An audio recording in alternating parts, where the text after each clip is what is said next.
Hello readers by eyes and by ears, this is Mighty Chen and welcome back to my YouTube channel.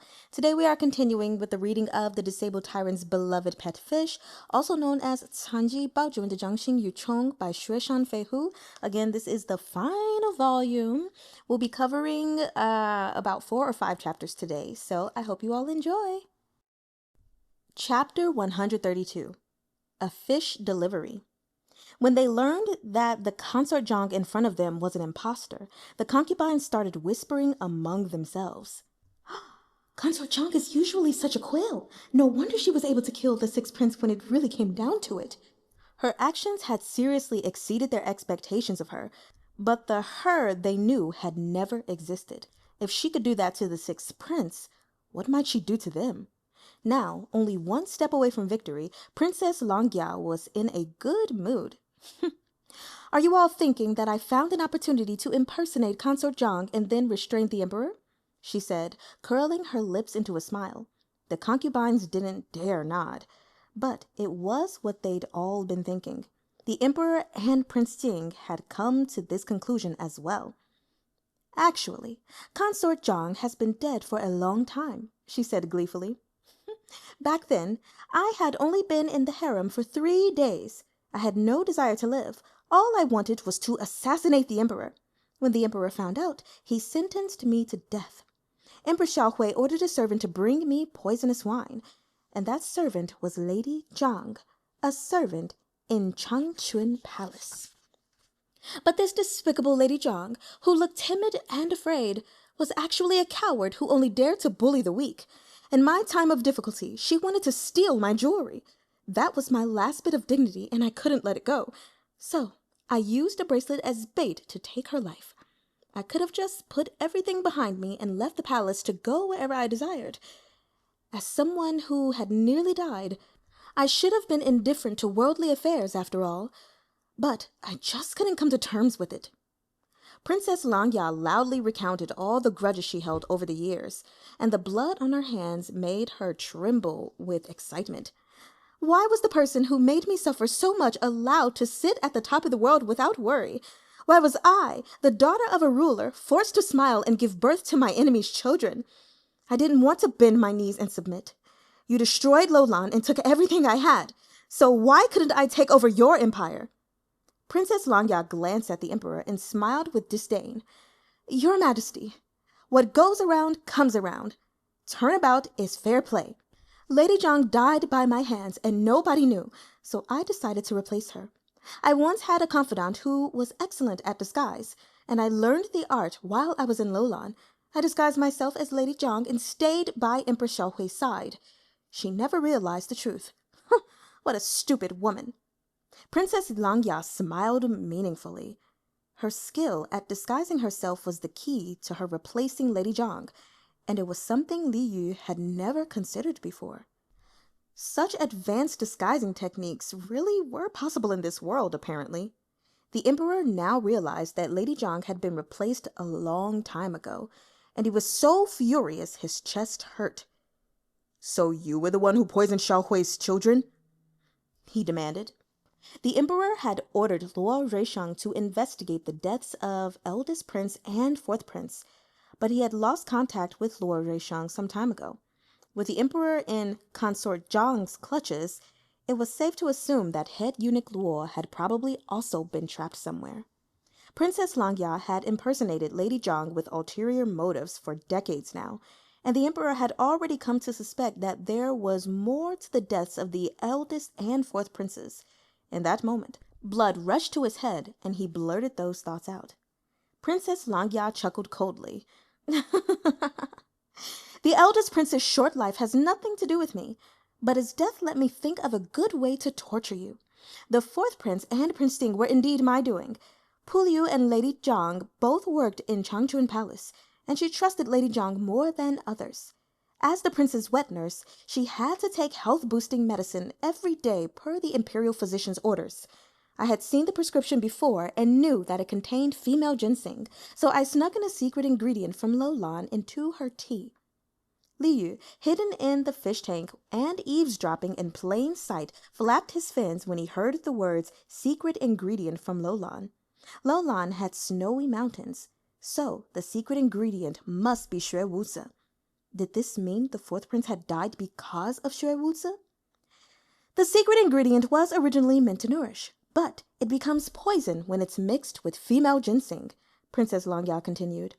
A prince wouldn't just have one wet nurse. They rotate. I was on good terms with Puliu and knew her shifts, so I would give her the poison when she was on duty and the antidote when she was off duty. The poison the secret ingredient creates isn't immediately dangerous, so Puliu was fine. But the fourth prince...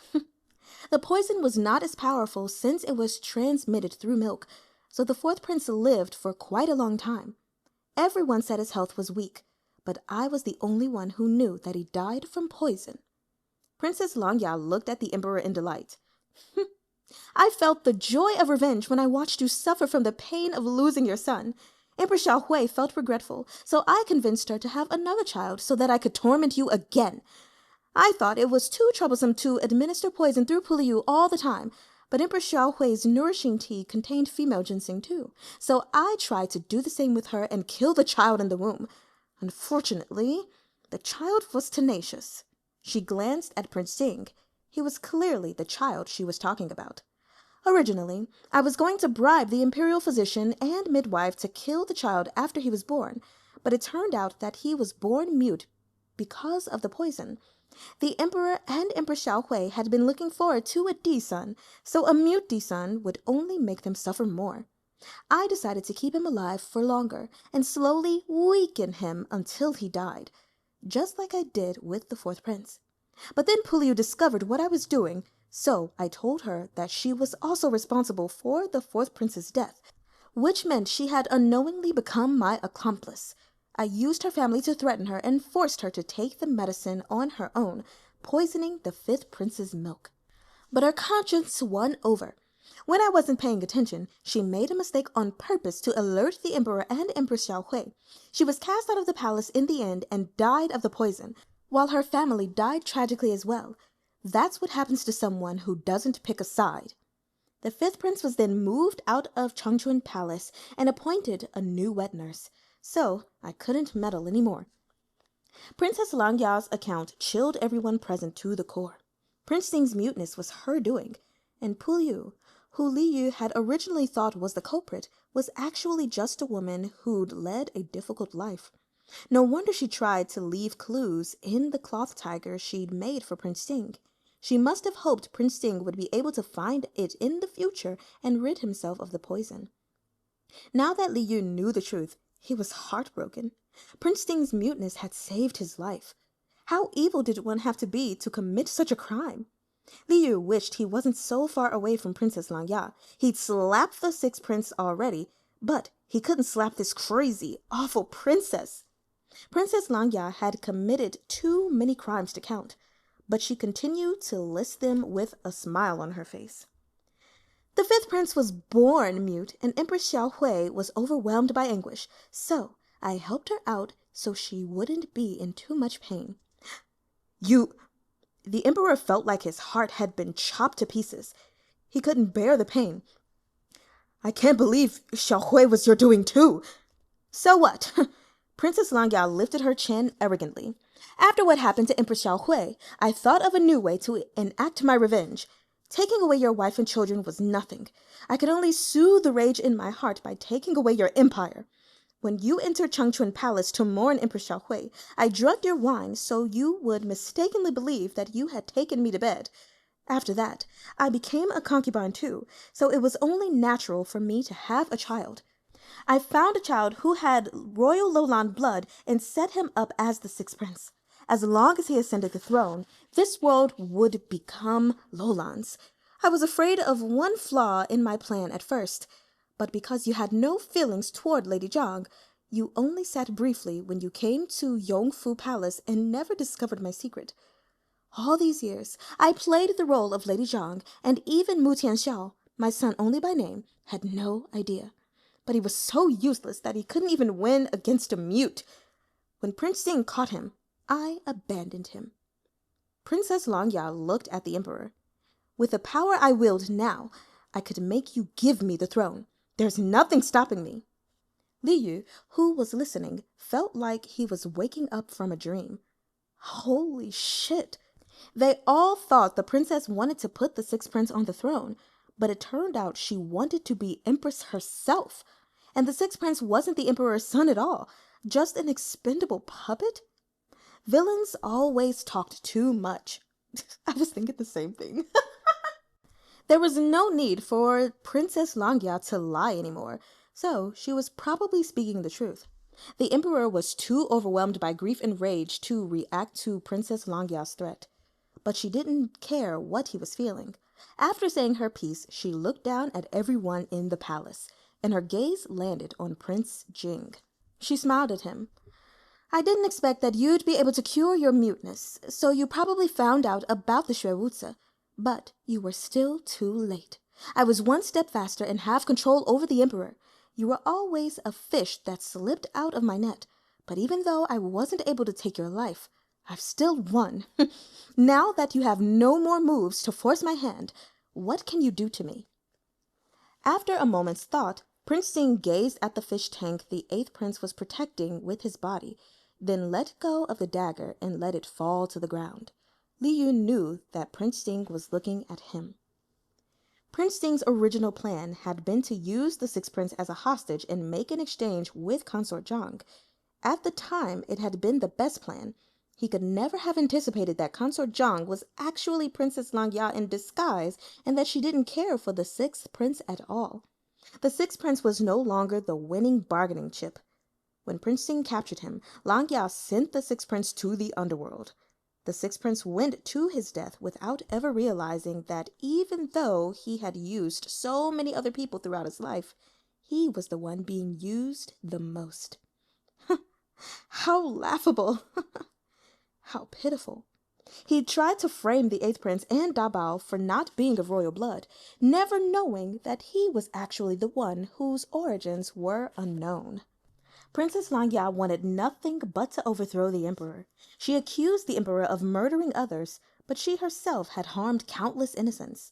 Empress Xiaohui, the fourth prince, Pu Liu, Prince Jing, and even the sixth prince. She had every reason to hate the emperor, but she had sacrificed everyone else around her for her revenge as well. Her words were pretty, but it was all just for her own selfish reasons. Prince Jing had lost his bargaining chip, so his original plan was thwarted. He surrendered because he was afraid Li Yu would be dragged into this. The look he gave Li Yu carried 1,000 words, and Li Yu understood it all. Princess Langya ordered people to take Prince Jing and the emperor away. The eighth prince brought the fish tank over on his own and stood with Prince Jing. I'll give you one more day to think things through, Princess Langya urged the emperor fiercely. If you understand the position you're in, abdicate quickly, or I'll find someone else to take your place. The emperor's heart was gripped by ice. Prince Jing shook his head lightly at the emperor. Though Princess Langya was skilled in the art of disguise, it wasn't easy to impersonate the emperor. She couldn't fake having royal blood. If Prince Li and the rest of the royal family questioned her, Princess Langya's puppet would be exposed immediately. That was why she kept urging the emperor to abdicate instead. No matter how ridiculous it was to abdicate the throne to an unfamiliar woman, it would become legitimate if the emperor was the one who decreed it. This was the only way for Princess Langya to officially gain the throne. If the emperor did as she said, the only thing awaiting him was death. If Princess Langya changed her mind and instead decided to put one of the two younger princes on the throne, that would also go poorly for the emperor. But she hated the emperor and his bloodline, so it was an unlikely move. Though they were imprisoned, they were still safe for now. The emperor knew all of this. Tianchi, I was too careless, he said dejectedly, once they were separated from the concubines and taken to the side hall with guards stationed outside. When Li Yu asked me if there were foreigners in the harem, I thought of Consort Mei. She was the only foreign consort I have ever had. At the time, I wanted to look for clues in Duosha Palace, where she once lived, but I ran into Lady Zhang on the way. I was careless and she ended up gaining control over me. But I never would have imagined she was really Consort Mei. She pretended to be me and summoned you to the palace so she could capture everyone in one fell swoop. In the end, it was my fault. The emperor's expression was miserable. After learning the truth behind the deaths of Empress Xiaohui and the fourth prince, as well as the reason behind Prince Xing's poisoning, he sincerely regretted not destroying all of Lolan in one go. The two countries were already hostile with each other. The ruler of Lolan had vowed to attack the capital in the past, and the emperor had been young and fiery at the time. So how could he let Chang'an run his mouth? If the two countries battled it out and he was defeated fair and square on the battlefield, he'd have nothing to say even if he lost his life. In the end, Chang'an lost, and when he arrived at the capital to present his daughter, the emperor really thought that was the end of everything. But instead, Princess Langya's arrival would mark the start of a true evil. At first, he wasn't very interested in Princess Langya, but he gave her the title of consort to appease the Lolan people. He wanted to treat her like the other concubines once she joined the harem, but since all she wanted was to assassinate him, he knew he couldn't keep her around anymore. He sentenced her to death without any hesitation, but he didn't investigate how much power she had left. He'd underestimated the enemy, and the enemy was more cunning than he thought.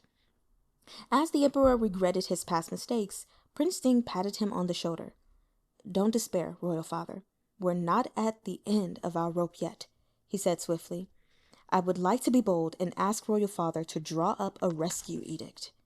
The emperor was a man who'd been through turbulent times, so he quickly steadied his emotions. Of course he understood what Prince Xing meant by the rescue edict. It wasn't hard for him to write that edict, but it had to be given to someone who he had absolute trust in. This edict would be used to summon the troops guarding the capital to attack the palace and rescue the emperor. If it fell into the hands of someone who had other intentions, the results would be disastrous. "Tianchi, are you confident?" the emperor asked. "Yes," Prince Xing said firmly. Okay, wait, I just have to say. Obviously, Liu can be the one. Just give him some water so he can get out. Okay. The emperor stared at his son for a long time. While he was in the depths of despair and thought he could never turn the situation around, Prince Xing remained calm. The emperor couldn't help but believe Prince Xing. He was, after all, the only one who could save him. "All right, I believe you," the emperor said.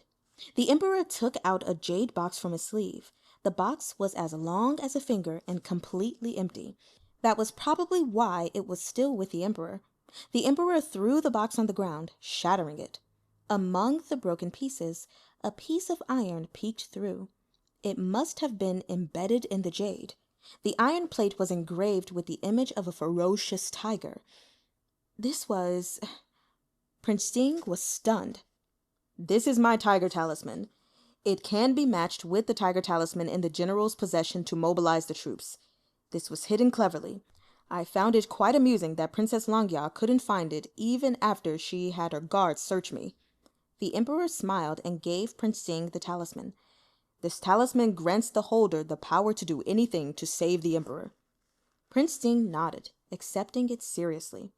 "Qianqing Palace is under that woman's control and heavily guarded. How are you going to get it out of here?" the emperor asked curiously. Prince Xing's gaze fell on the fish not far away. He walked toward it with the tiger talisman in hand. Liu had already sensed him and was anxiously waiting with his head raised. "Xiaoyu." Prince Xing knelt. Liu blew a bubble in the direction of the talisman. He knew only he could slip out of the palace without anyone noticing and take the talisman to find help. "Hand it over. It'll be fine." Liu waved his tail determinedly, ready for battle. That was indeed Prince Xing's plan, but he didn't immediately hand over the talisman. Instead, he put a finger into the water and gently touched the fish's back. Liu felt so good. His tail was shaking. Just being pet on his back wasn't enough. He turned over so his belly was facing up, asking the prince to rub his stomach. Xiaomian Ao was inside, even though you couldn't feel anything yet. Prince Xing stopped, then caressed the fish's stomach, unwilling to let him leave. Li Yu knew that Prince Sing was having a difficult time, so he quickly wrapped his tail around his fingers and used his mouth to push at the tiger talisman. Everything will be fine. Prince Sing finally nodded, found a piece of satin, and tied the talisman to the fish. Tianchi, are you going to have this fish take it? The emperor was stunned. Having a fish take the talisman was a bit too... Royal father, trusting him is the same as trusting me, Prince Sing said. His expression was very stern. The emperor could see that he wasn't joking. It was true that Prince Sing's fish was quite intelligent. He'd seen it slap the sixth prince's face earlier.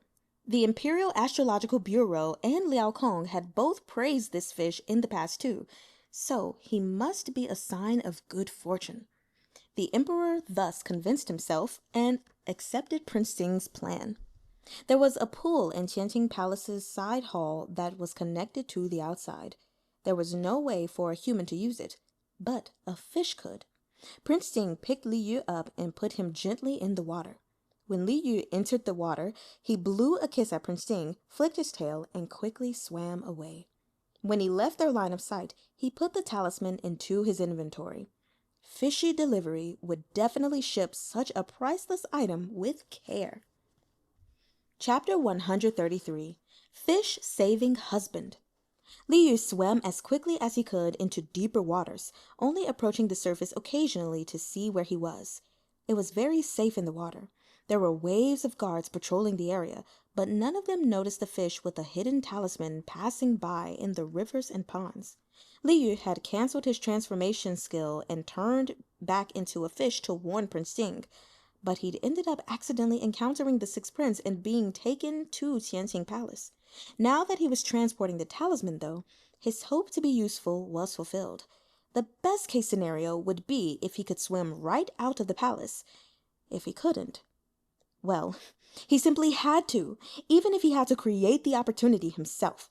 Prince Sing, the emperor, and everyone in Qianqing Palace were counting on him. Since he had the talisman, he had to succeed. Li Yu kept swimming. After a long time traversing numerous different waterways, he finally swam into a small river. The only thing separating him from the palace gates was a wall. He'd been lucky enough so far that no one had spotted him. But right then, he ran into a group of guards that had just gone off duty.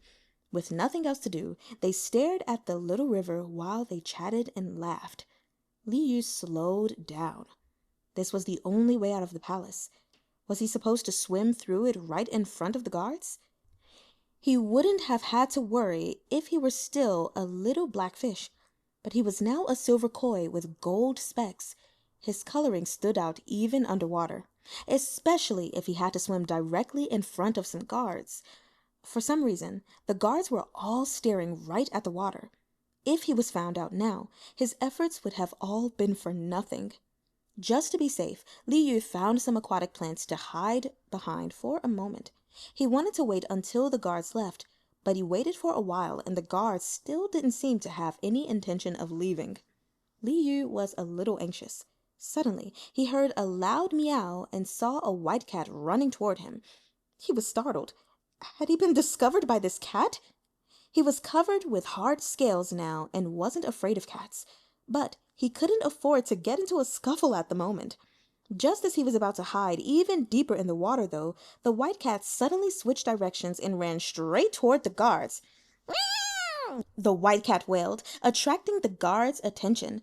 Both Li Yu and the guards were extremely startled. The white cat rushed into the group, ramming forcefully into one of the guard's legs and scratching him at the same time. While the guard was yelling in pain, the cat picked up his money pouch in its mouth. The guard who'd been hit, scratched, and stolen from immediately yelled some more and started chasing the troublesome cat. The other guards started laughing. They couldn't just ignore their colleague who'd been bullied out of nowhere by a random cat, so they rushed to help, leaving their spot next to the river. Was it safe now? Li Yu patiently waited for a bit longer, and after making sure there was no one left, swam past. Before he left the palace, he glanced in the direction where the cat had run. It was a white cat, but it had been so dirty that it was nearly gray.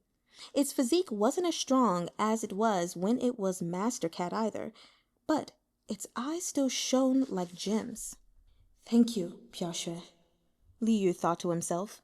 He finally understood why Share the Country had updated after he helped Xue. He had thought Xue wasn't even worth a dime to the main mission, but reality proved that Xue was worth at least a pouch of money.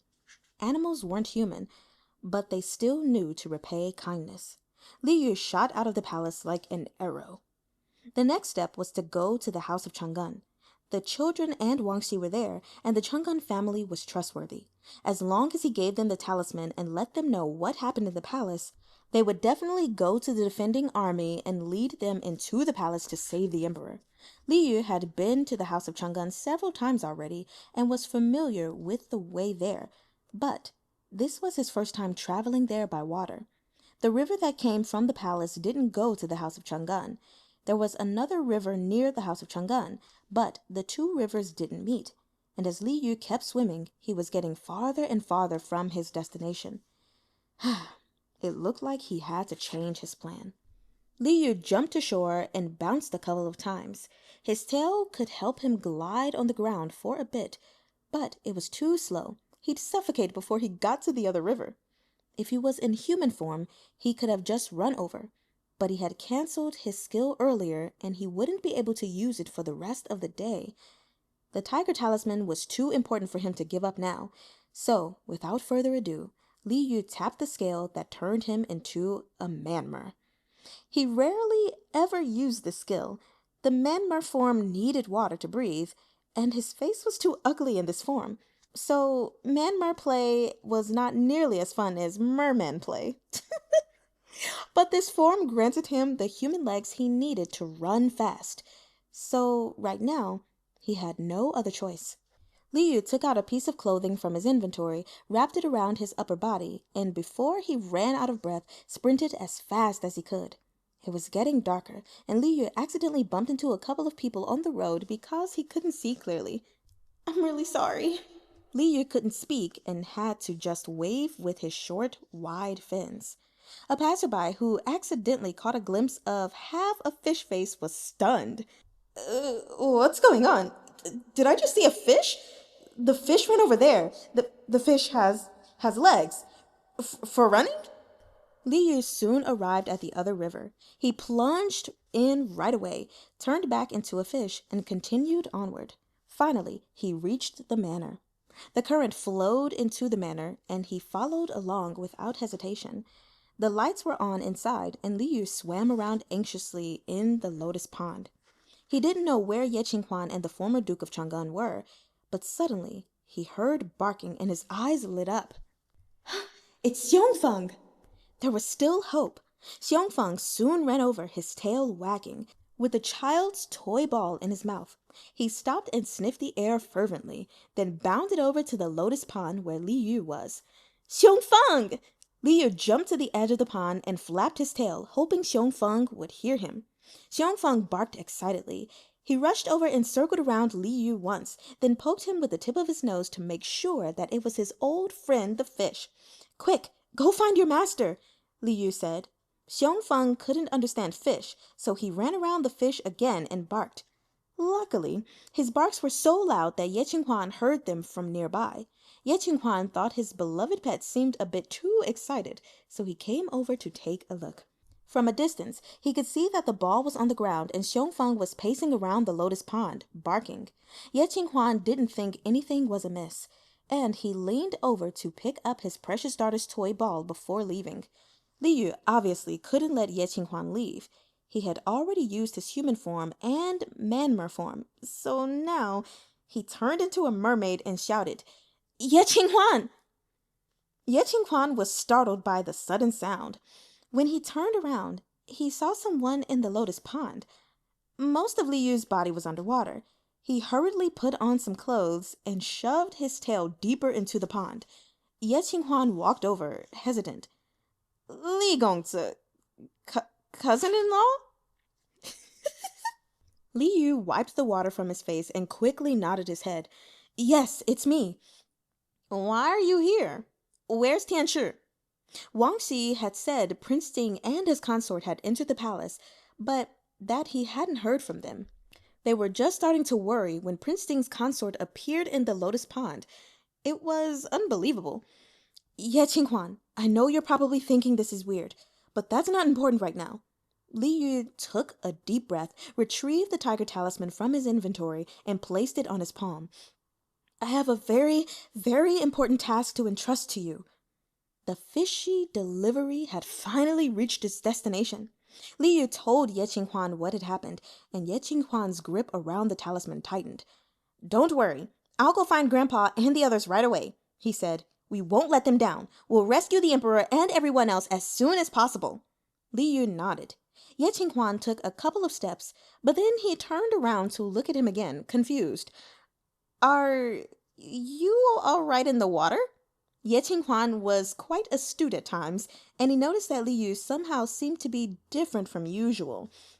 But the situation in the palace was dire, and there was no time to wonder about such things. Li Yu urged him to leave. I'm great. Everything's fine. Go save His Highness. Ye Shutze understood, but before he left, Li Yu suddenly asked, Could you help me with something?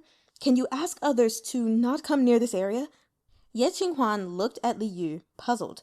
He was pretty sure Li Yu was hiding some kind of secret in the lotus pond. But so what if he had a secret? Li Yu was Prince Ting's consort and his friend, so he would protect him. I won't let other people come near, I promise. Ye Qinghuan straightened his back and added brightly, But I'll bring the children over. You must miss them. All right. Li Yu did miss the children a lot. The Chang'an Manor was very safe, and after Ye Qinghuan left, Li Yu visibly relaxed. He had originally planned to just take a short nap in the lotus pond as he waited for the children. It'd almost been a full day by now, and he was looking forward to the moment he could turn back into a human. But after a short while, he fell asleep. After all, he was a pregnant fish. Though his daughter was well protected by his fish body, he was still prone to exhaustion. When he woke up, Li Yu found that there were 4 new little mountains in front of him. The children's butts were facing him in a row, the leftmost one straight and the rightmost one crooked. What are they doing? Fish Father was curious. The children couldn't keep quiet for long. After a short while, Li Yu heard them discussing something quietly. Arbao and Sanbao were very worried. Daddy still isn't waking up. Sibao shook his head. Daddy's still asleep. Daobao quickly shushed them. Shh, shut up. Be quiet. Take care of Dad. Fish Daddy felt a little emotional that his children were taking care of him. They were working hard on his behalf. As it had been a full day already, he could use the human transformation skill again. Li Yu quickly turned into a human and coughed heavily. The fish children heard him and all turned around, calling out, Dad! In surprise. Li Yu walked to shore and hugged the children. Who cared about sharing a country? With such cute children, he would definitely protect their family. They mustn't delay. They had a husband to save. Chapter 134. Fish Riding Donkey. Li Yu had transformed in the water so many times that his clothes were soaked. After he climbed out of the lotus pond, he brought the children to the nearest veranda and found Xiongfeng standing guard there. When Xiongfeng saw Li Yu coming, he wagged his tail happily. Xiongfeng led the way to a room nearby. There were plenty of clean clothes there and nobody else around. Li Yu knew that Ye Qinghuan must have prepared this for him. Feeling incredibly thankful, he quickly changed into clean clothes. There were 2 doors into the room. Li Yu exited the room using the front door, and a servant soon came by to take him to the former Duke of Chang'an. Ye Qian had already invited Prince Li. At first, Prince Li simply thought the former Duke of Chang'an was overreacting and didn't want to enter the palace, but when he saw the tiger talisman in Ye Qinghuan's hand, he knew the situation was genuinely dire. Prince Li turned the talisman over and over to check it. Where did you get this? The Emperor broke a small jade box and took it out, Li Yu replied. Prince Li had asked the question to ascertain where the talisman was hidden in order to determine whether Li Yu could be trusted. It seemed Li Yu wasn't lying. Prince Li asked Li Yu to tell him the details about the situation in Qianqing Palace. Li Yu did so, and when he mentioned Princess Langya, Prince Li had a lot more questions. A foreign princess had hidden in the harem for decades and even pretended to be someone else. Of course he was shocked, and of course he wanted to know more. Li Yu understood. He told him everything he heard and saw. "Since Princess Langya has Qianqing Palace on lockdown, how did you get out?" asked Prince Li. That was what he was most confused about. When it came to the emperor's safety, mistakes were not allowed. Li Yu paused. How was he going to explain this? "His Highness has been raising a fish," he said, after some thought.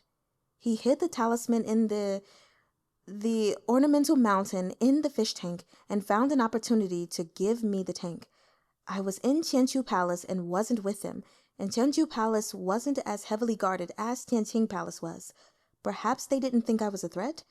After I found the talisman, I snuck out of the palace to deliver it." Li Yu's story was only barely acceptable, and it still had a lot of holes.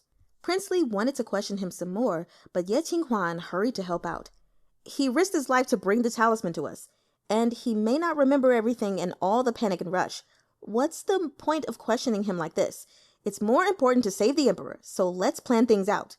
Li Yu gave Ye Qinghuan a grateful look.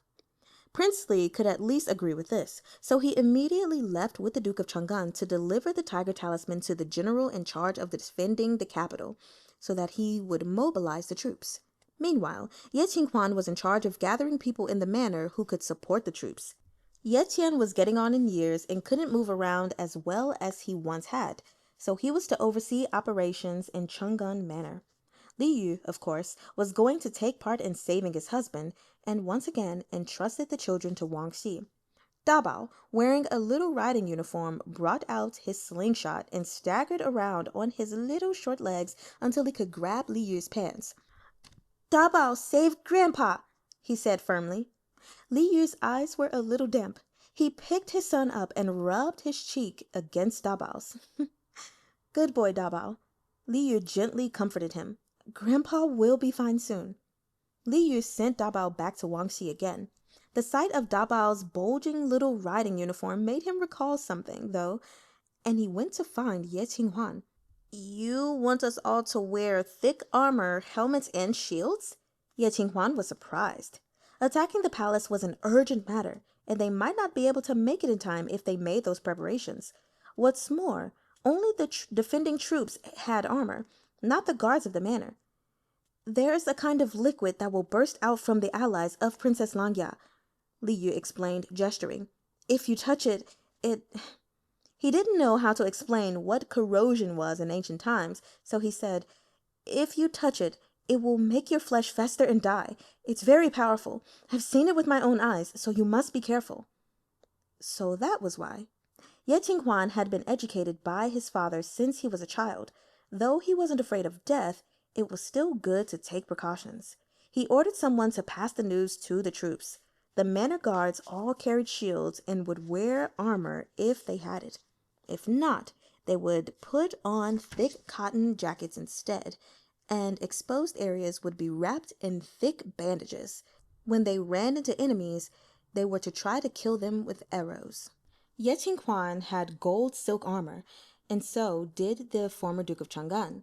Before they left, they brought it to Li Yu, and he thanked them profusely. After they donned their armor, everything was ready. Ye Qinghuan hugged his carefree daughter in her cradle one last time. He looked back to see the Princess of Jinjue gazing at him with reddened eyes. Ye Qinghuan thought she might stop him, but although she was choking up, she said, "Be careful, and come back soon." Ye Qinghuan's chest warmed, and he nodded forcefully. The princess was so understanding that he swallowed all the consolations he had thought of. "Don't worry, I'll be back soon." Ye Qinghuan truly believed this. Oh God. Prince Li, the Duke of Chang'an, and General Hu Wei rushed to the palace, leading the defense forces. When they arrived at the palace gates, General Hu Wei pulled out the 2 pieces of tiger talisman, each fitting perfectly with the other. The authority of the talisman was the authority of the emperor, so the guards at the palace all knelt in greeting. If anyone did anything other than kneel, General Hu ordered them killed on the spot.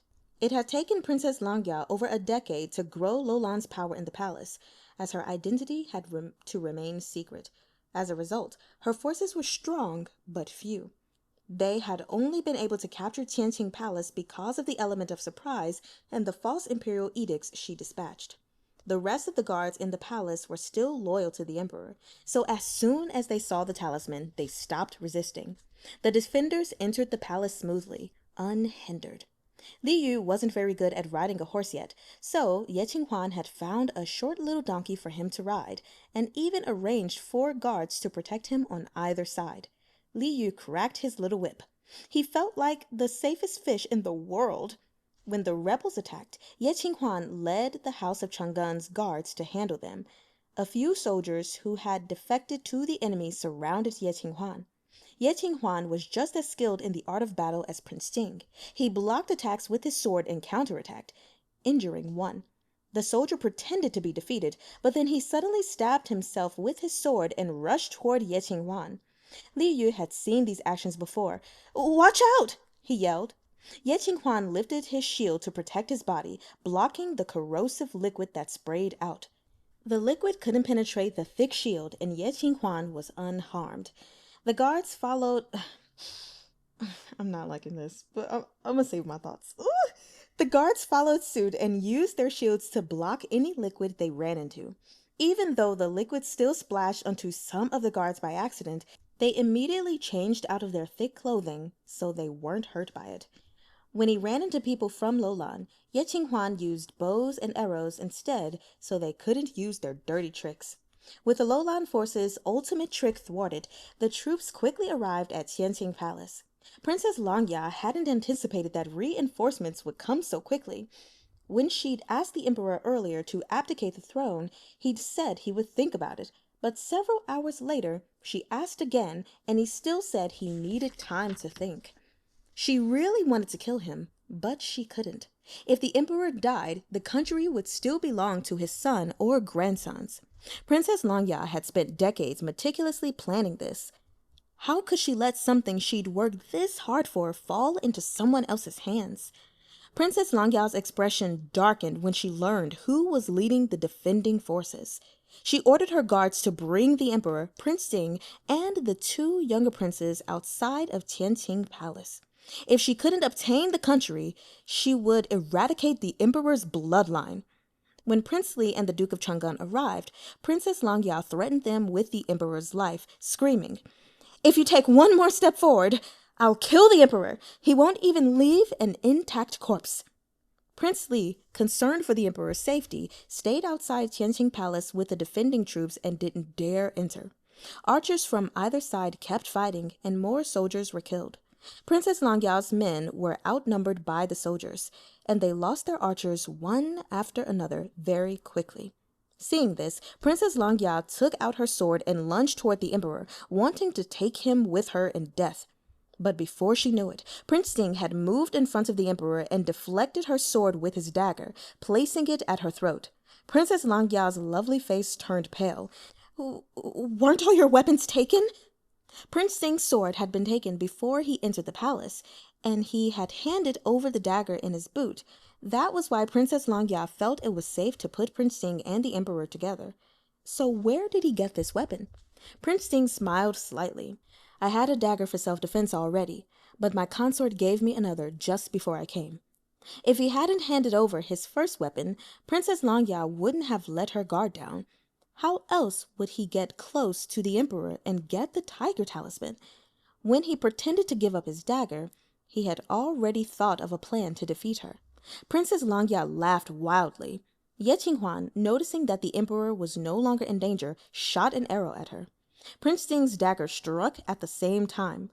Princess Langya was attacked from both directions. No matter which one she dodged, the other would strike her.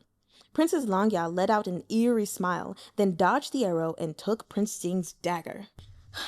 "There's no more time to kill the emperor. There's no more time. Then I'll kill Prince Ting, who should have died long ago," she murmured. Those of us from Lolan hide our most powerful skill with our bodies. Xue is nothing compared to that. The most powerful poison of Lolan is called Without a Trace.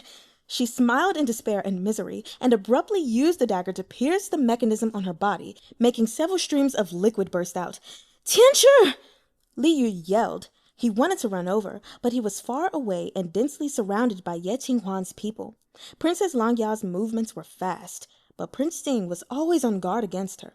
When she held the dagger as if she was going to kill herself, he knew it was a trick and didn't move to stop her. Instead, he kicked the table over and blocked all of the corrosive liquid that came out of her, deflecting the poison. Princess Langya couldn't believe that this trick, the pride of Lolan, had been rendered useless.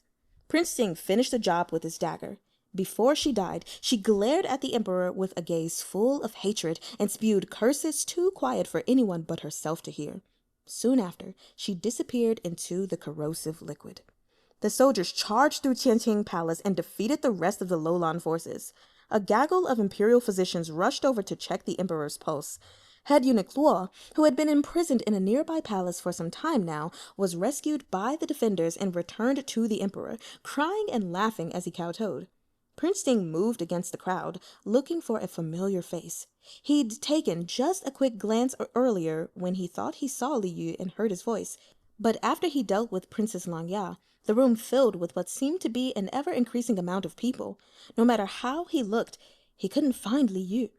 Prince Ting relentlessly continued to search. Several guards noticed him and cleared a path for him. Prince Ting saw a donkey circling impatiently. On its back was a person. Li Yu. Tianchi, you're here.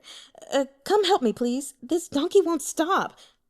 Li Yu had found that the donkey wouldn't even stop when he cracked the whip. Watching him scratching his head in confusion, Prince Ting couldn't help but smile slightly.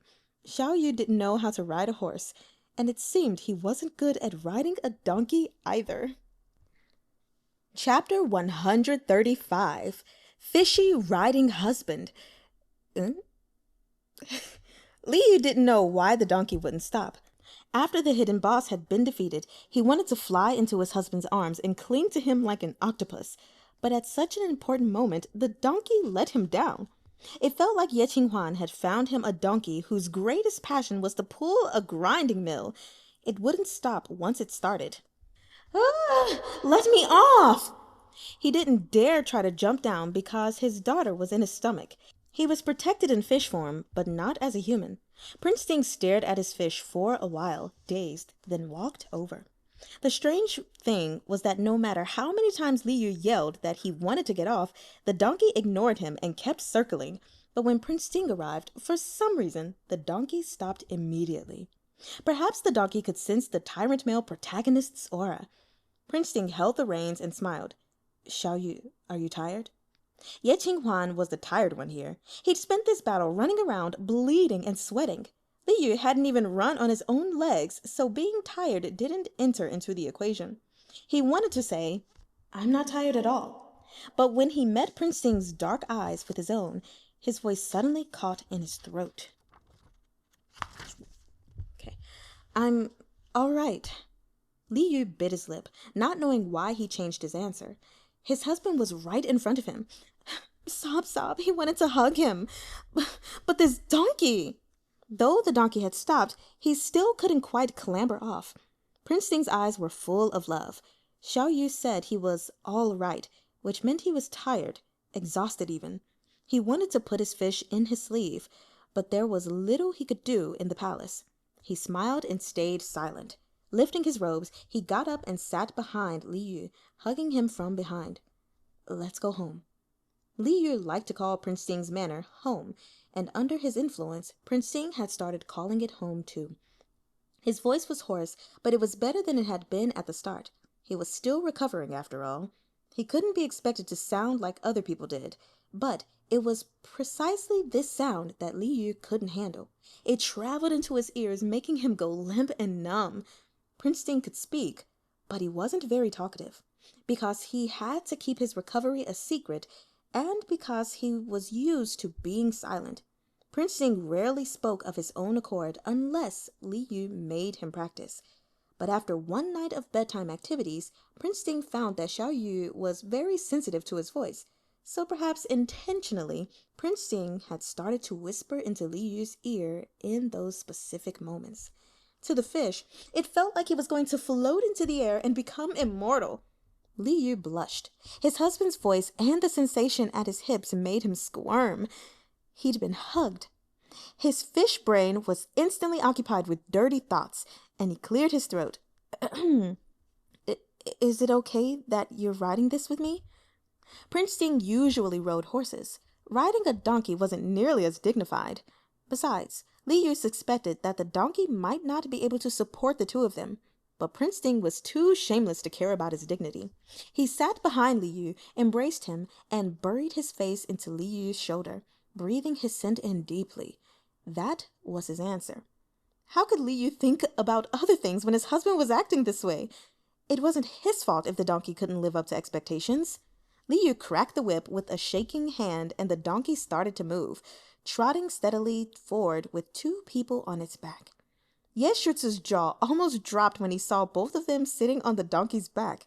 He'd chosen a donkey for Li Yu based on his stature, since it was just right for him. But Prince Ting, a tall, strong man, was crammed behind Li Yu. It was much too... The Shutsu thought the donkey had it hard, and also thought the two people hugging each other tightly were a little hard to look at. Li Yu happily waved at him. Ye Qinghuan, we're going back. Ye Qinghuan came back to his senses. You guys are going back just like that? What about the children? Li Yu smacked his forehead. He'd really let the lust take over his brain. Now that he was reunited with his husband, he almost forgot about his sons. Li Yu, whose heart and body had been taken over by Prince Ting, was now completely focused on his 4 sons. He was about to turn around right there and go back to Chang'an Manor with Ye Qinghuan to pick them up when Prince Ting softly laughed. Tell Wang Xi to bring the children back, he said. Ye Shutsu was startled by the sudden sound. He looked around, but didn't see anyone else. Who was that? And why did they suddenly order me around? Li Yu understood Ye Qinghuan's confusion. Smiling, he pointed to the person behind him. Ye Shutsu realized something unbelievable. Prince Ting was the one speaking? Tianchi, you can talk now? He said, surprised and overjoyed. It had been the Emperor's idea, so Prince Ting hadn't been able to reveal the fact that he could speak to anyone else. Only the Emperor, Li Yu, and a few others knew. Not much time had passed since Prince Ting had gotten rid of the poison, and he hadn't found a good opportunity to let the House of Chang'an know before Princess Langyao showed up. But now that Lo Lan's power was destroyed, he didn't have to keep it hidden anymore, so he sat upright and nodded serenely. At Chang'an Manor, Li Yu had only said that Princess Langyao had poisoned Prince Ting, which was why he couldn't speak when he was born. He didn't have time to tell them that Prince Ting had actually recovered, so he hurriedly explained the rest to Ye Qinghuan now.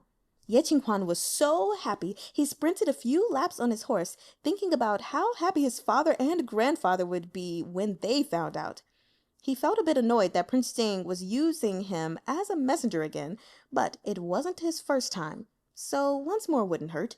He rode his horse even faster than Li Yu and Prince Ting. Faintly behind him, he heard Li Yu complaining to Prince Ting. Tianchi, the lotus pond in Chang'an Manor is really small. Ye Qinghuan really wasn't sure what to make of that. Li Yu was telling the truth, though.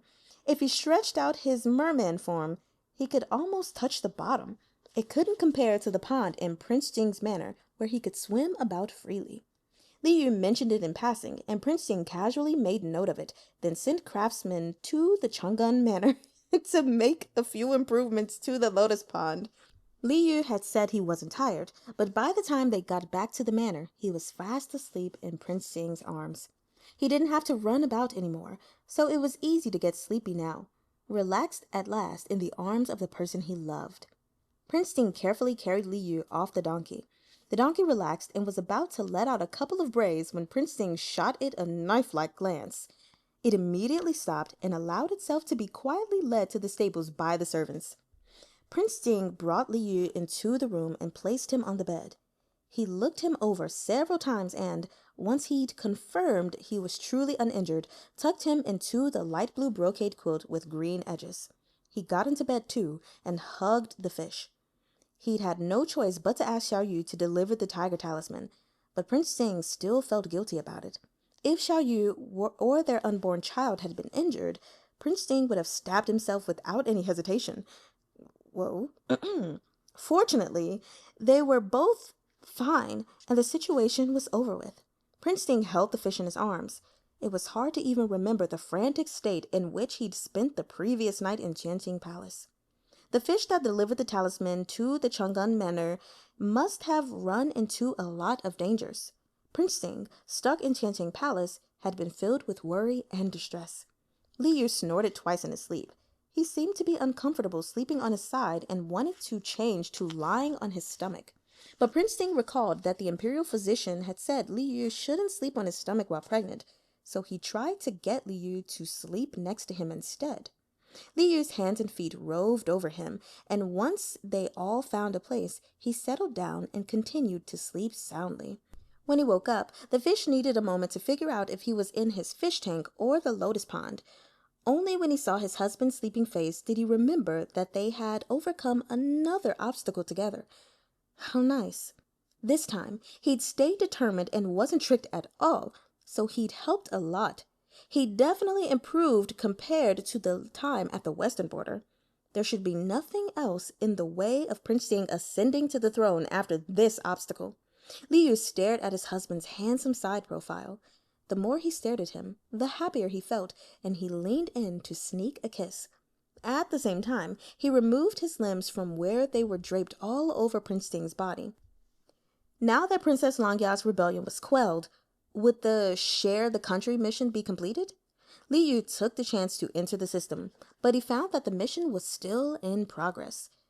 It still wasn't over? But the system had given him a notification in response to the rebellion. Was it because if the throne was successfully stolen, the country, in sharing the country with the tyrant, would be gone? So the system gave a clear signal in response to that milestone?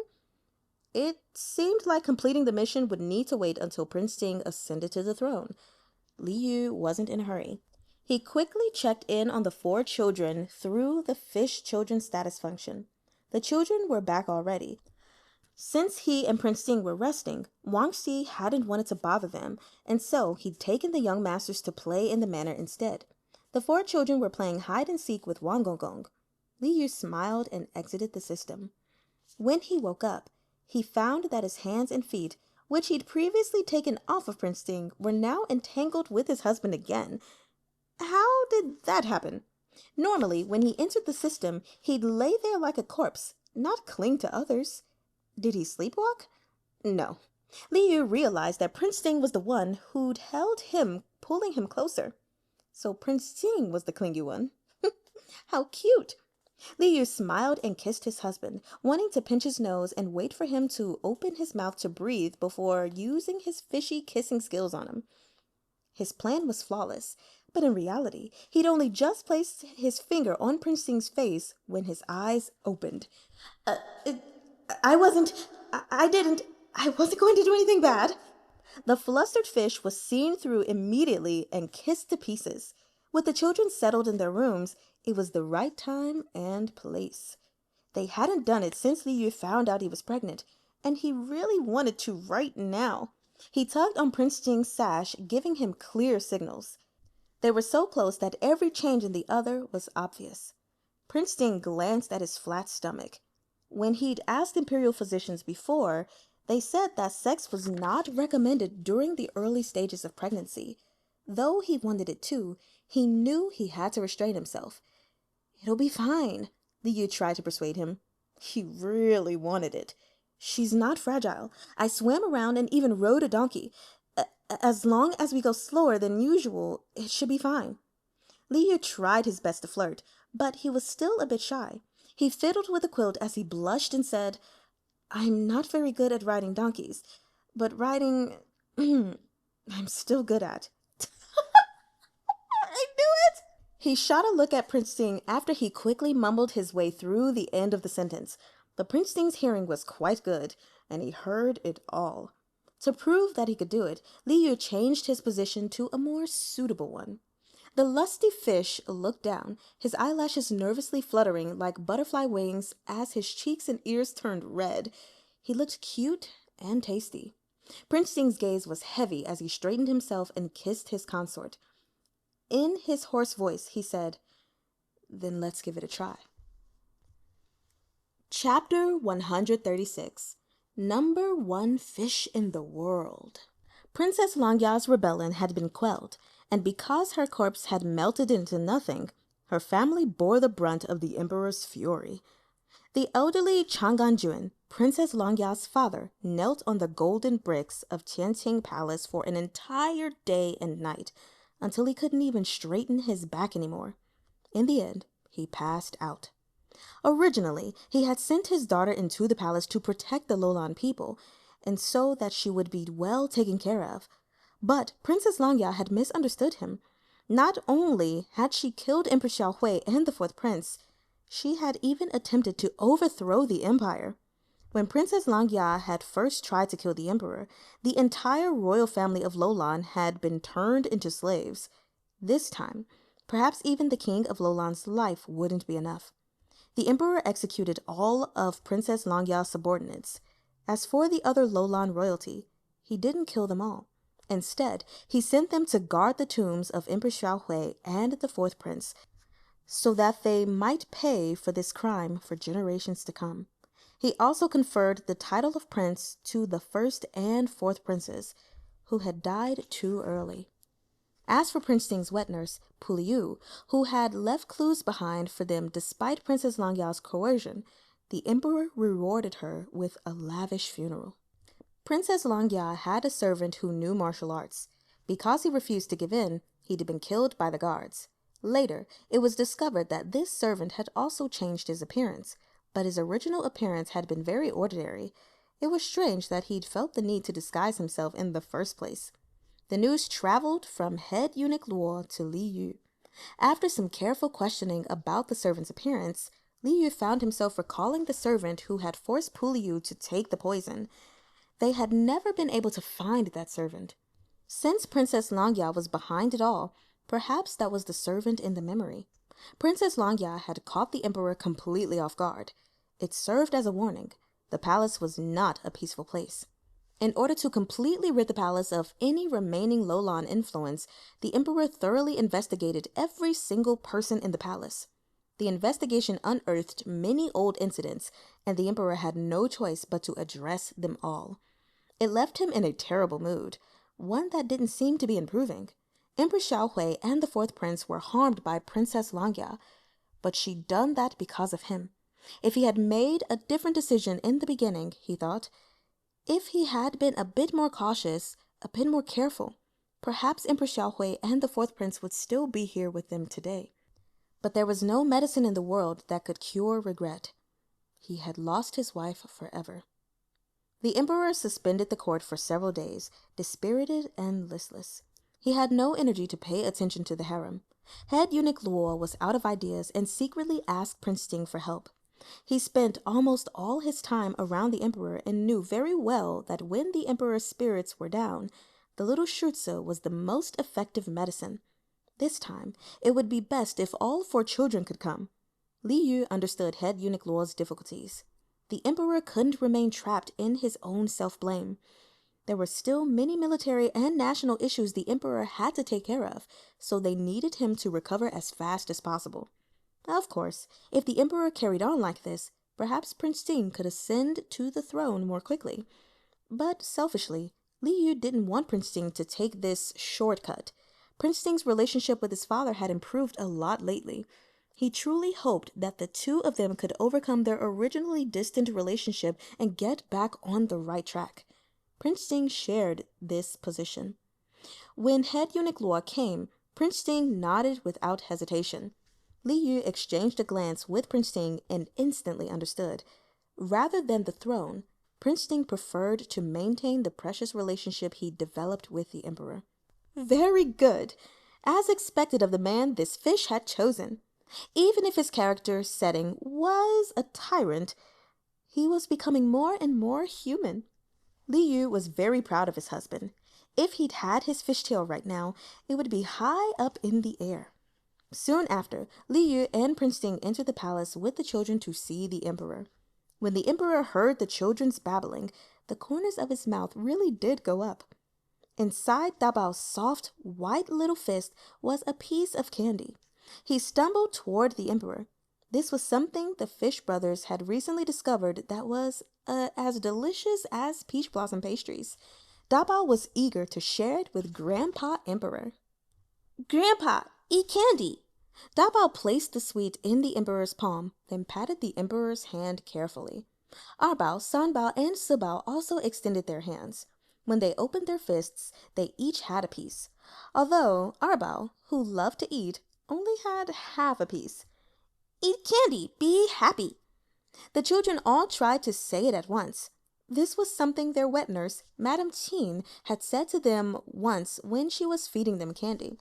Dabao had a good memory, so hearing it one time was enough for him to remember it, and he'd taught it to his brothers.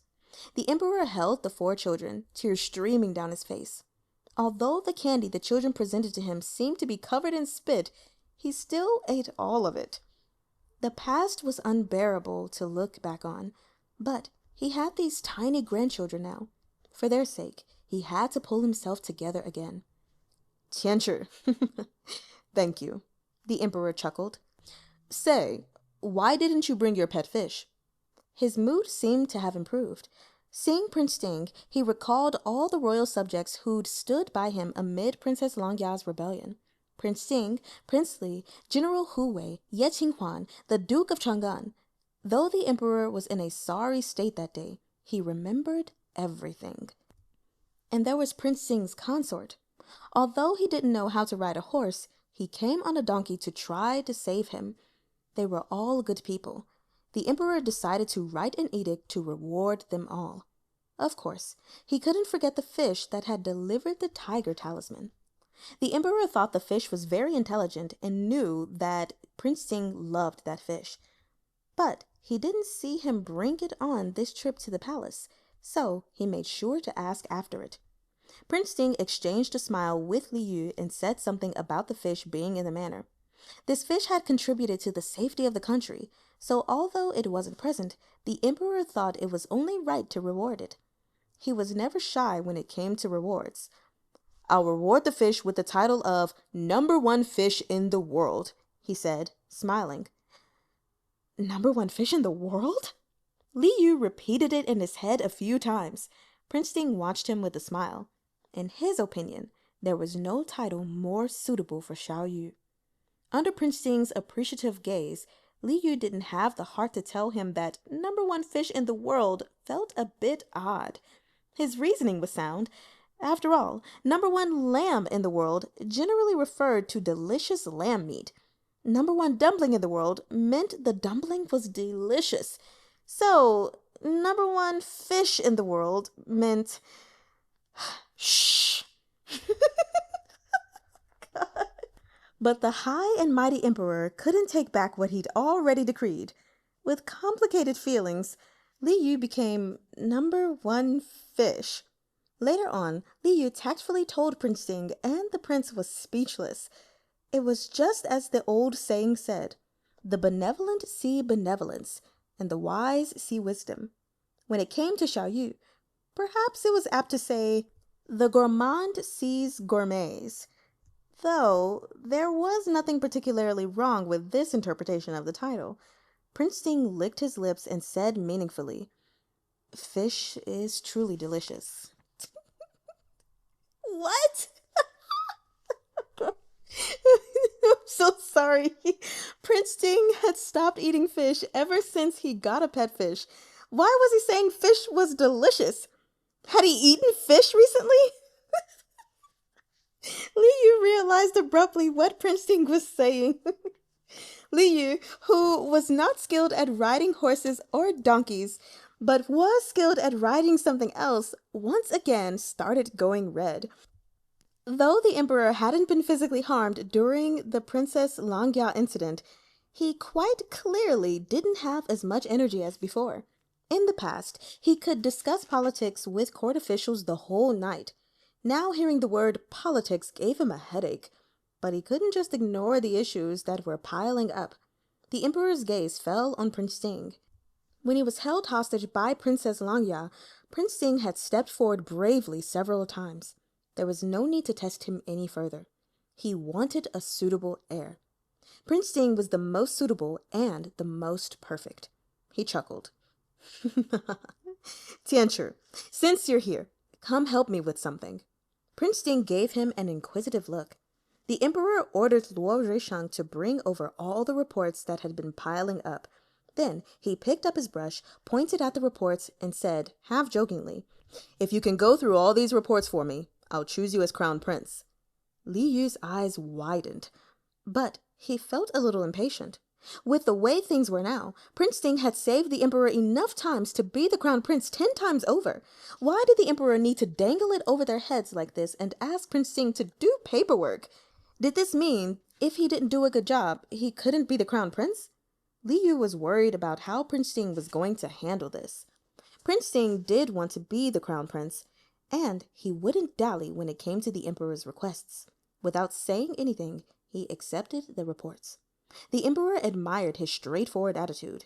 Meanwhile, head eunuch Luo had to keep wiping sweat off his forehead. He knew something Prince Sing did not. The emperor had long since prepared the edict announcing Prince Sing as the crown prince. He was just messing around.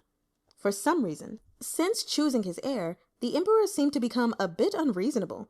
Somehow, Prince Sing had turned into the emperor's laborer, leaving early in the mornings and returning late at night. Li Yu had started having some pregnancy symptoms recently, and he'd been sleeping too much. He'd fall asleep as soon as the sky started to darken and wouldn't wake up until nearly noon.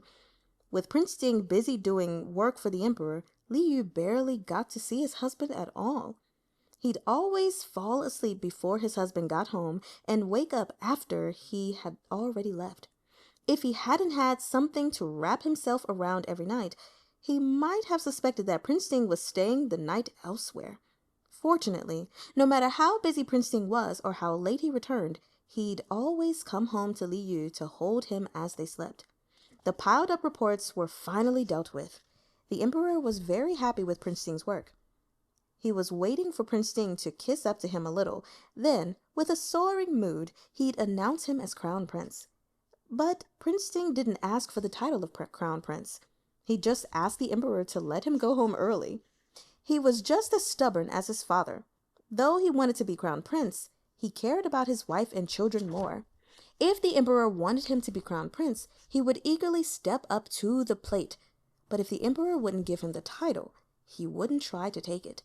Xiao Yu had once said, "Things that are yours will end up in your hands in the end, and things that are not yours will never stay in your hands." The emperor sighed. He remembered Li Yu teaching that lesson to the children too. "Why are you in such a rush to get back home?" he chuckled. This couple sure had a good relationship. Not even he and the empress had been this clingy back in the day. Prince Sing was afraid the emperor would misunderstand Li Yu.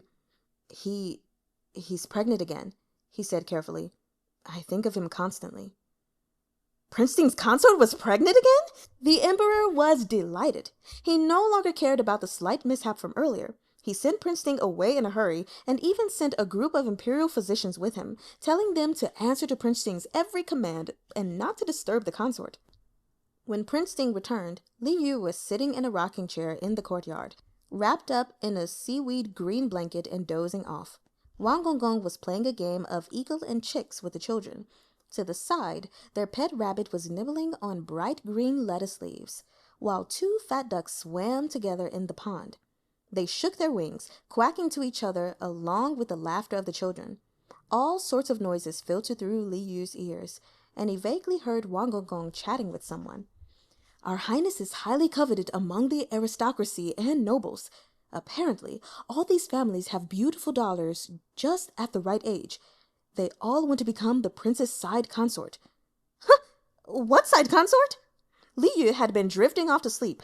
As soon as he heard the possibility of a rival, he shot awake immediately.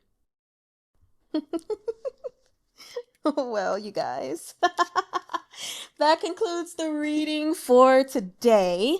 I hope you all enjoyed it. Oh my gosh, man, I think this book is probably my favorite one.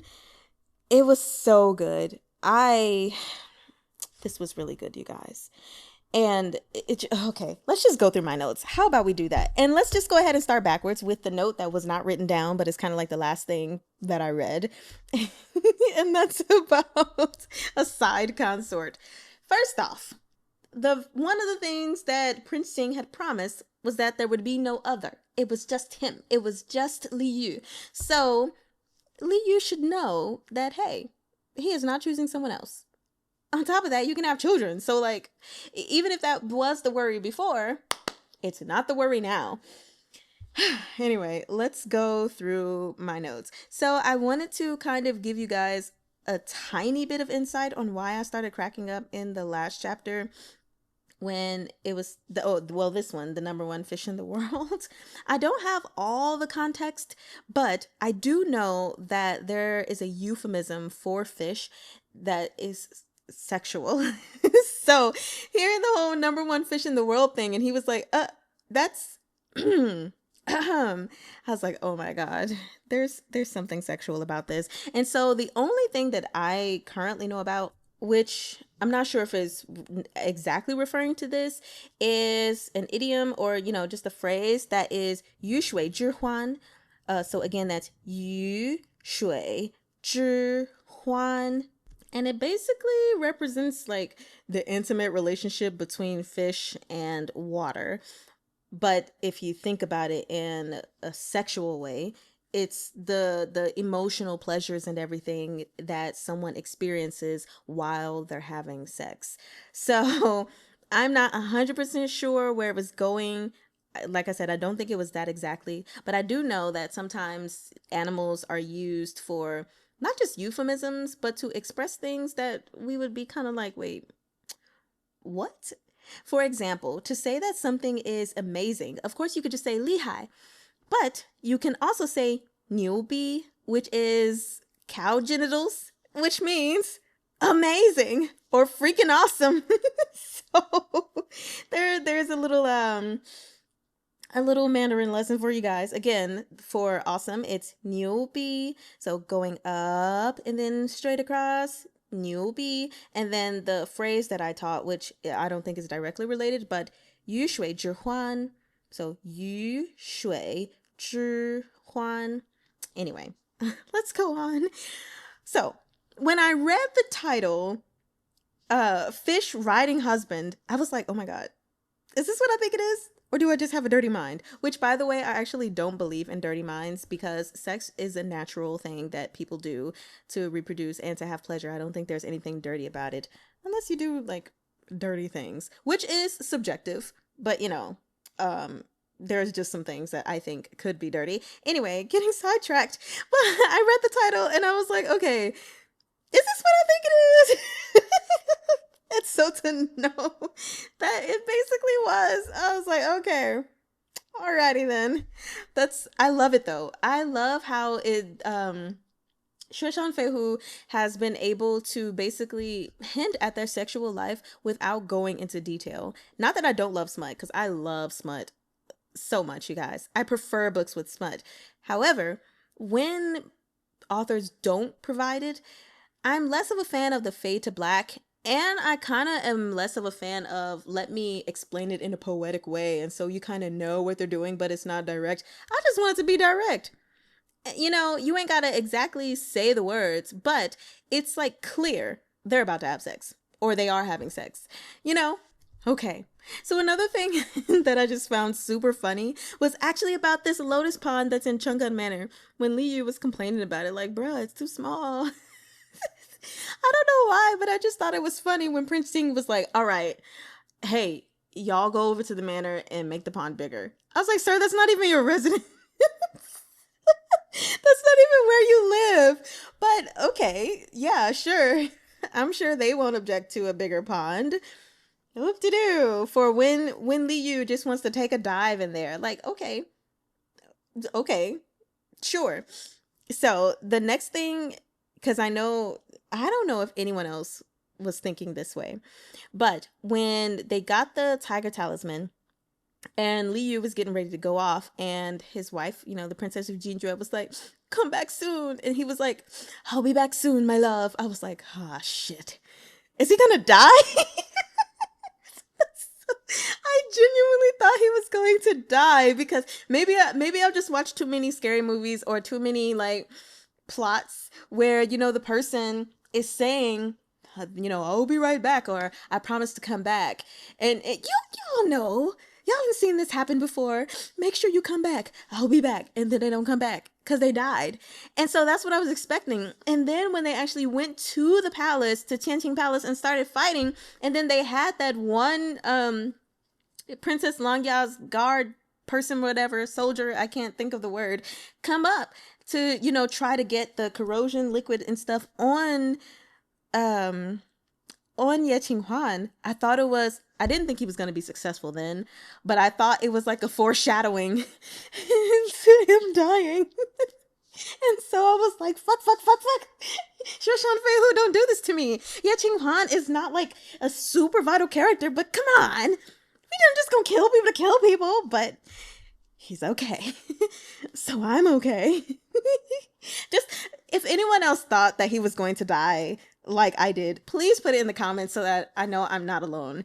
Because if I'm alone, well, I don't care, but I just rather not be alone in that thought process.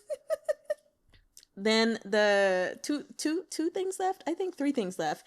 I am newly Team Piao Xue. You go, Fluffy Buddy. Because, come on. I was like, okay. So, in some way, Piao Xue must know that Li Yu and Xiao Yu are the same person. He has to.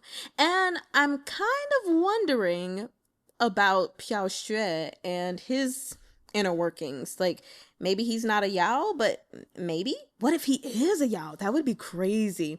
Or, what if he's not transmigrated, but he's just some kind of interesting thing that has more understanding than people know? I have no idea. The point is, I'm Team Piao Xue.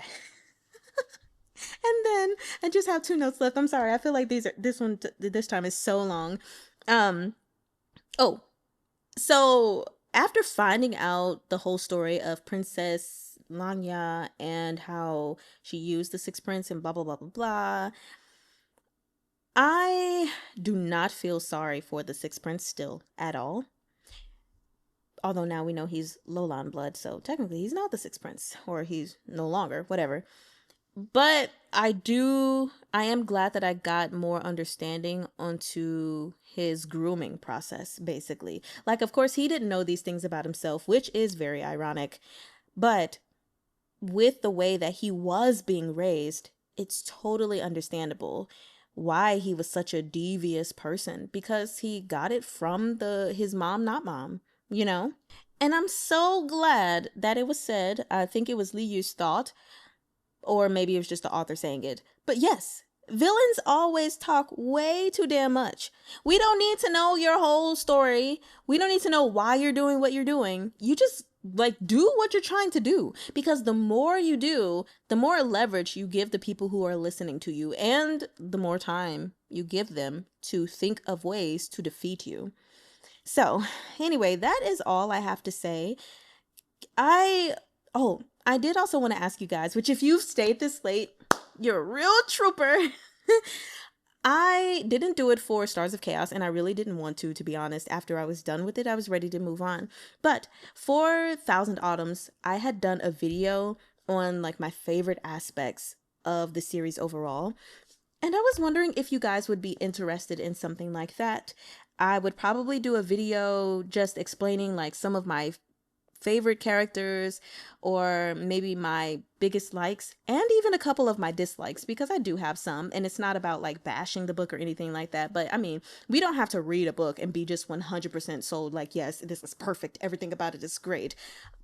And so I thought about doing that just to share my thoughts, and then maybe engage with you all in the comments about your favorite things as well. So just let me know what you guys think in the comments, and we shall see. Alrighty. I hope you all have enjoyed my little rant at the end of this.